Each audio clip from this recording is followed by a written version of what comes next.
Jacob Nelson. I was in the Marine Corps Staff Sergeant when I got out. 2011, we were in Afghanistan. We were down in a canal.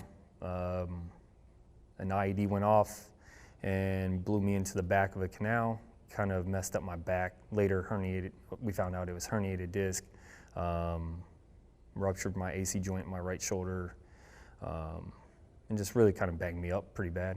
So that was it. I just took a ride pretty quick.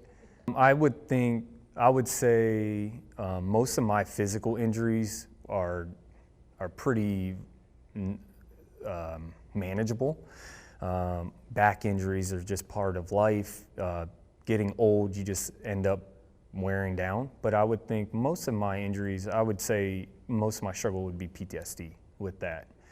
So my recovery is more directed towards PTSD, and that's where golf kind of comes into play.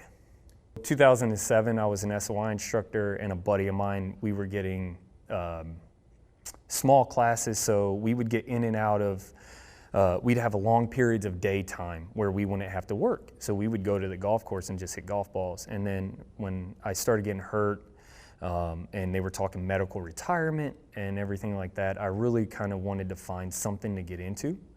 And the Golf Academy of America was in Carlsbad, so I went through the Golf Academy there on the GI Bill. And then I really liked TaylorMade golf clubs, so one day I was like, I'm gonna go into TaylorMade and get a job, because I had a chip on my shoulder, and there was an instructor at the Golf Academy that said military guys are really hard to hire, most guys won't hire them. So I had a vendetta to prove that guy wrong, and so I went into TaylorMade with and I was no interview set up or anything. I just had my resume. I was in a suit with a Statue of Liberty tie. I walked in and I was just like, hey, I was wondering if there's any positions available. And the guy that was running it, he came out and was like, what are you kind of looking for? And I was like, I just want to work in fitting. I want to fit golf clubs, but I want to work for TaylorMade. He was like, you can't just start at the top. You have to work your way up. And I was like, okay, so what do I have to do? And he was like, no way. And I was like, I'll outwork anyone here. And so he gave me an opportunity. I would come in at noon, and then I'd get off at 7 o'clock at night. And then for 4 hours, I'd basically fit people for golf clubs or watch people get fit.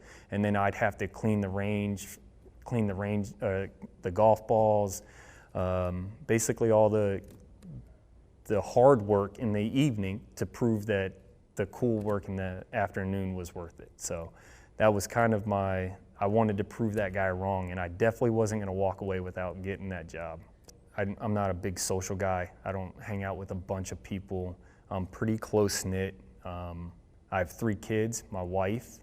I don't really have my side of the family, so we use her side of the family as our family, which cuts Christmas in half, easy for us.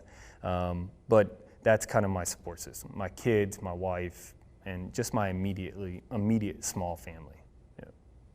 You train and you work so hard to get to a pinnacle, and you want to display that. And where else can you display it more than in front of a president of the United States?